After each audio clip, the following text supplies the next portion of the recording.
Good afternoon. Kim, thanks very much. And Eric, thank you for sharing your gifts to bring the problems to light. I want to talk today about one piece of the overall puzzle of how we transform communities, and that's shelter and housing, which of course is near and dear to our world. To set the context, many people are surprised by the scale of the need and the fact that I'm not seeing. 1 second, you will see that 1.6 billion people worldwide live in substandard or poverty housing, roughly the combined populations of China and the United States. It's a huge crisis. Here in this country, in Chicago and Detroit, all across the country, we've got a huge housing challenge that has been at the heart of our big recession.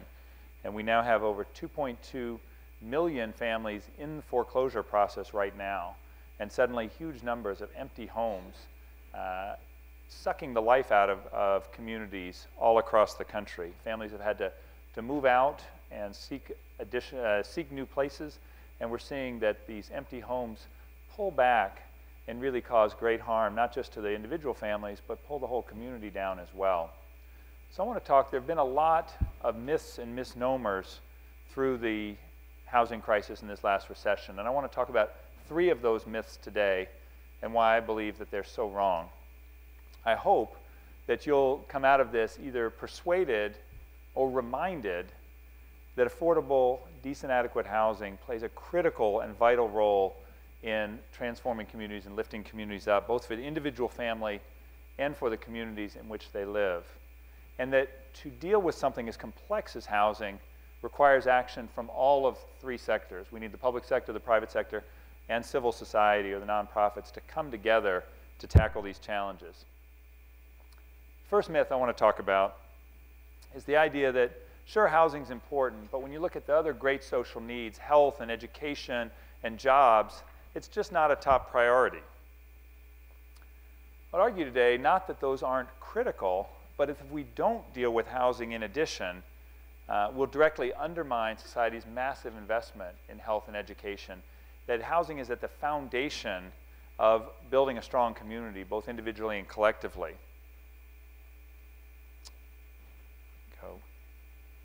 It is just intolerable that more than 10 million people per year die from conditions related to substandard housing, unsafe water, and poor sanitation.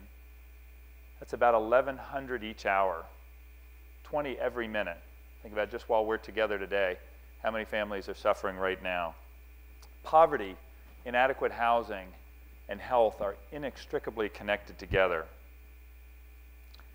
We did a study, Emory University did a study of health conditions for habitat children living in habitat homes in Malawi. Longitudinal study showed that children living in habitat homes had a 44% decrease in gastrointestinal, insect-borne, and malarial illnesses compared to children living in the rest of the community.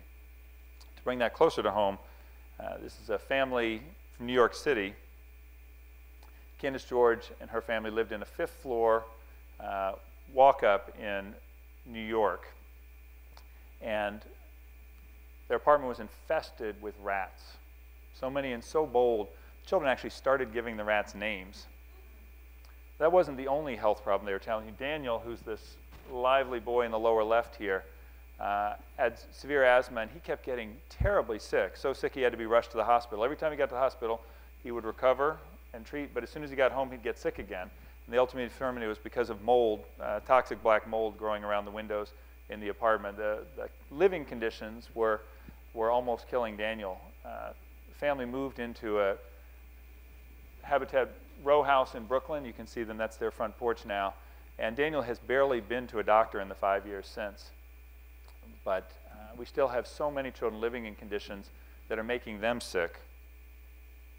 If you think about health and housing, it's not a giant leap to see the impact between housing and education. Obviously, if children don't stay healthy, they're not going to do well in school. But more broadly, there's very strong correlation between good housing and good educational outcomes. We see, imagine back when you were in middle school or elementary school, and then think about if you were trying to study and the water was coming in through the roof, you were in a cramped, overcrowded space, you didn't have enough heat, or you couldn't cool down your space that you lived in. Pipes are leaking. And then how likely it is that you do well in school. Or imagine that you have to move from place to place and you don't have any stability and you're changing schools and changing environments on a constant basis. And then what are the chances you would have done well?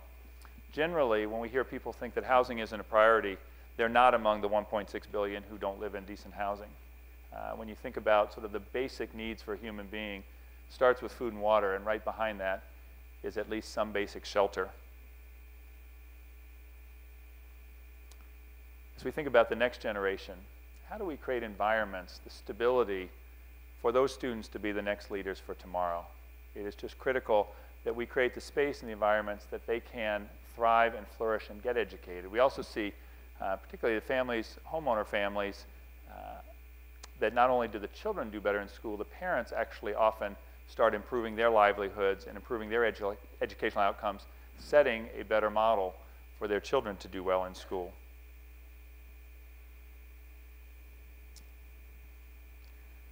Second myth, tightly related, is that shelter and housing is somebody else's problem. That it's not my problem. As long as I'm okay, it doesn't impact me.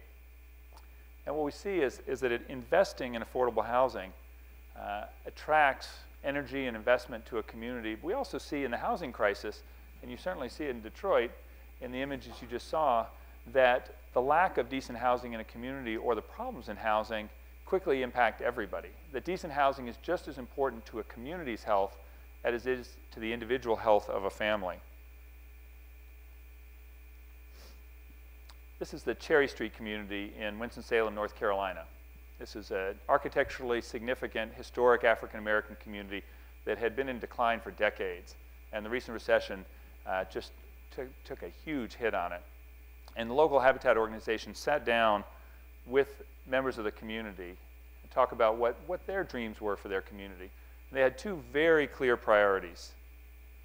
They wanted to get rid of the blighted vacant housing, and they wanted to do something about the crime. They wanted to make this once important community inviting to young families again. So Habitat made a commitment to tear down and rebuild 16 of the worst houses in the community.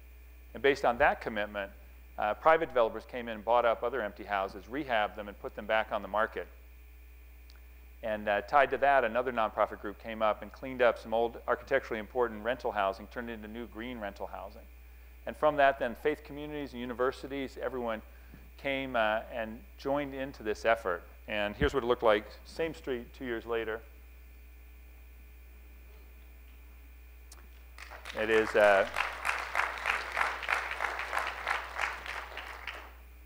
in the first 2 years after the project finished, crime went down 50% in the neighborhood, and drug offenses were down 70%. When I was visiting the community, a policeman named Billy, who's now a volunteer in the neighborhood, pulled me aside. He said, "If you'd been here 2 years ago, I would have been here to protect you." And with a big sweep of his arm, he said, "Now look what we've done." And now the project's expanding into the surrounding neighborhoods with the next stream. I think what's really important here is it started with the vision and voices of the citizens of the community. When they came together with their vision of what they wanted to do, then the surrounding community came to be part of it. And all those sectors came in to play a critical role. So how do we get those sectors together, and what does that really look like? First is the government. And the government plays a critical role in housing. The government has two huge roles. One, they regulate land use and zoning. And so they're setting the context and environment that allows everyone else to deal with housing issues. Second, they facilitate and finance the infrastructure, both critical. In the global space, there's a third piece, which is the government can support and enforce rules around land tenure and property rights. 80% of the people in the world have no formal title to their home or the land that their home sits on. 80%. So where it's unrealistic that we're going to get title to all of those families, if the government doesn't play a role in at least ensuring secure tenure, securing that families can stay on their property, then families have no incentive to invest or to build in the future. And so not only do we need policies and laws, but then we need enforcement of those policies and laws. So the government plays a huge role in that. With the government creating that enabling environment, the private sector has a huge role to play. The private sector has the unique ability to mobilize capital and go to scale in a way. So if the government can create the environment, the private sector can come in with the investment to make a huge difference. And then what about the nonprofit sector? It has, in a way, the ability to create the glue, the messy, hard, slow work of helping bring everyone together so we're not imposing solutions on a community, but so that we are coming alongside a community to help it realize its dreams. Habitat's had to look hard in this housing crisis at our role. Historically, we've been really focused on new housing, though not exclusively. And now with these empty houses in so many communities, we've dramatically shifted our emphasis. So making long-term commitments to community revitalization, but buying up empty and foreclosed homes, rehabbing them and getting families into them, and then coming around those homes with weatherization and home preservation and critical home repairs to help families stay in their homes as well, to create that stability and solidity that allows these communities to stabilize and then start rebuilding. And it's when all three sectors come together that we can see true progress come through. It is the last myth I do want to cover is that home ownership is a bad idea for low-income or even moderate-income families. And the reality is we've seen throughout our history wonderful examples of home ownership being a catalyst and a hand up for families to break out of the cycle of poverty and move forward. Now, to be clear, we believe we need a whole range of housing solutions. The argument is that rental's better. And we would say that home ownership was widely and perhaps unwisely pushed as the solution. And there's no question that many families bought homes they couldn't afford and under terms that they couldn't possibly afford. We need the whole spectrum of housing products. We certainly need affordable rental, and we also need to recognize the impact that having the stability of home ownership in a broader community has to helping that whole community thrive. And what we've seen is that families across many income levels can be enormously successful as homeowners. It is, if we look at the housing crisis, clearly many things went wrong. In order to have a successful homeowner at any income level, and foreclosures have been pretty consistent across all income levels, you need these things in place. You need a family to be able to get a loan under transparent terms that they understand and can afford. The terms of the loan need to be affordable not only for the direct payment, but also recognizing the family's need for transportation and utilities. And perhaps it really is that simple. Perhaps the issue is how far we got from those basic principles in terms of how the market failed across the entire housing value chain. We've seen at Habitat that owning a house has been a power move for many, many families. Habitat only loans to subprime families. We won't loan to anyone who can get a loan from the market, so we're operating below the market. And even in the recession, in the hardest hit areas, our foreclosure rates have stayed under 2%, even in areas where the foreclosure rates reach 20 or 25 or 30%. And there's not a lot of magic to that. It really comes down to accountability and preparation and the investing in the families and the communities to make them successful. For a family to partner with Habitat, they have to put in hundreds of hours, what we call sweat equity, actually participating in the building of their home and other homes in the community, creating deep relationships in the community. They have to go through home management and financial training as part before they can close on their home, so they fully understand. And then they have to demonstrate the ability and willingness to pay back a very affordable no-profit mortgage. And then they get the satisfaction of knowing that every time they make a mortgage payment, they're helping some other family have their chance at improving their housing conditions. And those principles are really the same principles that have worked across any income level. But what we have seen is that when families get that investment and stake in it, not only long-term is it a chance for them to build an asset or build equity in their home, it also changes their perception of their role in the community in a way that's good for their family and the outcomes of that individual family, but good for the communities that they're in as well. And we've seen wonderful ripples coming from that. want to show you one more and last example, a little bit farther away. This is a woman named Dona Tata in a small community called Varjada in northeastern Brazil, who I met a few years ago. And I met her, she told me about two huge problems that were facing her community. The first were these small beetles that spread an insidious disease called Chagas disease. And Chagas, according to Doctors Without Borders, is now killing almost 15,000 people per year in Latin America. And this is a typical home that the families were living in. These are subsistence farming families in rural areas. And these mud huts are a great breeding ground for the beetles that carry the parasite that spreads Chagas disease, which ultimately impacts the heart, often fatally.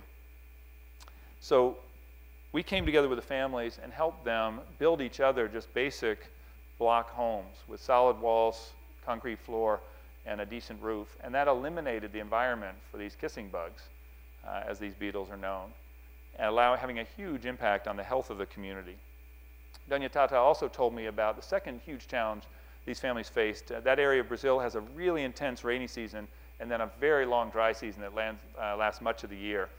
And just through the dry season, she and the other women and older girls in the community were spending literally 4 hours a day walking almost 4 miles round trip to fetch water. And so as part of the solution, we built with each home large stone cisterns that were designed, and the roof systems were designed with gutters that could capture all the runoff in the rainy season to create enough fresh drinking water to take the family through the dry season. Now, based on these investments, the state government and the National Bank of Brazil came in and financed the first school and clinic the community had ever had. And the women, who now had half a day back of their time for much of the year, created what is now a profitable micro business in embroidery, which was one of the skills they had, giving them both additional income and socioeconomic representation in their community. So now Habitat's moved on to other communities, but you've got a community that's starting with housing, now has educated children in school, higher incomes, much better health outcomes for the overall community, and a sense of independence and sustainability.